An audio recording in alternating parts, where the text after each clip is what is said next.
দাউ দাউ করে জ্বলছে আগুন, পুড়ছে জেরুজালেম, ঘর পুড়ছে, গাছ পুড়ছে, নেতানিয়াহুর চোখে মুখে ভয় আতঙ্ক। এক সপ্তাহ আগে যে আগুন ঠেকিয়ে সফলতার গল্প বলেছিলেন, আজ সেই আগুনই হারাম করে দিচ্ছে তার রাতের ঘুম। কিন্তু আগুন তো এত কিছু বোঝে না, কে জ্বালিয়েছে, কে নেভাতে চেয়েছে সেই হিসেবও রাখে না। তবু একটা কথা তো থেকেই যায়, প্রকৃতির শোধ। আর সেই শোধই আজ সেনা ব্যারাকেও ঢুকে পড়েছে। পরিমরি করে সামরিক পোশাক গায়ে দিয়েই ছুটে পালাচ্ছে নেতানিয়াহুর সৈন্যরা। জেরুজালেম পোস্ট জানিয়েছে, বুধবার থেকে ফের ছড়িয়ে পড়া দাবানলে জেরুজালেম তেল আবিব মহাসড়ক বন্ধ করে দিয়েছে কর্তৃপক্ষ। আগুন ছড়িয়েছে সেই একই এলাকায় যেখানে মাত্র এক সপ্তাহ আগেও ভয়াবহ আগুনে ক্ষতিগ্রস্ত হয়েছিল বিস্তীর্ণ বনাঞ্চল ও জনপদ। ইসরায়েলি বিভিন্ন গণমাধ্যম সূত্রে জানা গেছে, জেরুজালেম শহর থেকে প্রায় ৩০ কিলোমিটার পশ্চিমে অবস্থিত কয়েকটি জনপদ খালি করে ফেলা হয়েছে। সামাজিক যোগাযোগ মাধ্যমগুলোয় ছড়িয়ে পড়া বিভিন্ন ভিডিওতে দেখা যাচ্ছে আগুন নিয়ন্ত্রণে আনতে প্রাণপণ চেষ্টা চালাচ্ছেন দমকল বাহিনী। পুলিশ জানিয়েছে, উচ্চ তাপমাত্রা ও প্রবল বাতাসের কারণে আগুন দ্রুত ছড়িয়ে পড়ছে। এখন পর্যন্ত অন্তত ৫টি জনপদ থেকে বাসিন্দাদের সরিয়ে নেওয়া হয়েছে। আগুনের আঁচ পৌঁছে গেছে জেরুজালেমের সৈন্য ব্যারাকেও।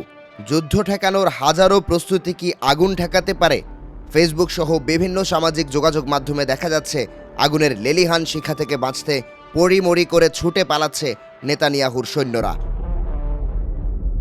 এদিকে আবহাওয়ার এই প্রতিকূল পরিস্থিতির কারণে বুধবার সন্ধ্যায় জেরুজালেমে অনুষ্ঠেয় স্বাধীনতা দিবসের মূল অনুষ্ঠান বাতিল করা হয়েছে।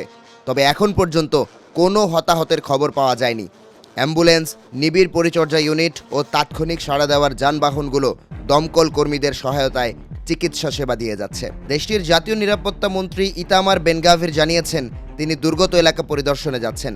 প্রতি বছর এই সময়টাতে বনাঞ্চলে আগুন লাগার প্রবণতা থাকলেও এবার পরিস্থিতি বেশি গুরুতর বলেও আভাস দেন তিনি। এরই মধ্যে আগুন লাগানোর অভিযোগে একজনকে আটক করেছে ইসরায়েল পুলিশ। জেরুজালেম পোস্ট এক প্রতিবেদনে জানিয়েছে, আটক ওই ব্যক্তি জেরুজালেমের তুবার বাসিন্দা এবং তার কাছ থেকে লাইটার, তুলা ও দাহ্য পদার্থ উদ্ধার করা হয়েছে। আগুন ঠেকাতে যখন হিমশিম খাচ্ছে নেতানিয়াহু সরকার, ঠিক তখনই যেন মানবতার এক বিরল দৃষ্টান্ত স্থাপন করল ফিলিস্তিন। টাইমস অফ ইসরায়েল এক প্রতিবেদনে জানিয়েছে, ইসরায়েল চাইলে জেরুজালেমে চলমান দাবানল নিয়ন্ত্রণে ফায়ার সার্ভিসের দল পাঠাতে প্রস্তুত রয়েছে ফিলিস্তিন। এই সেই ফিলিস্তিন যেখানে বছরের পর বছর ধরে ইসরায়েলি হামলার মুখে কত শত মানুষ নিহত হয়েছেন, হাজারো ঘরবাড়ি মাটির সঙ্গে মিশে গেছে। তারাই এবার সাহায্যের প্রস্তাব দিয়েছে আগুনে বিপর্যস্ত ইসরায়েলকে।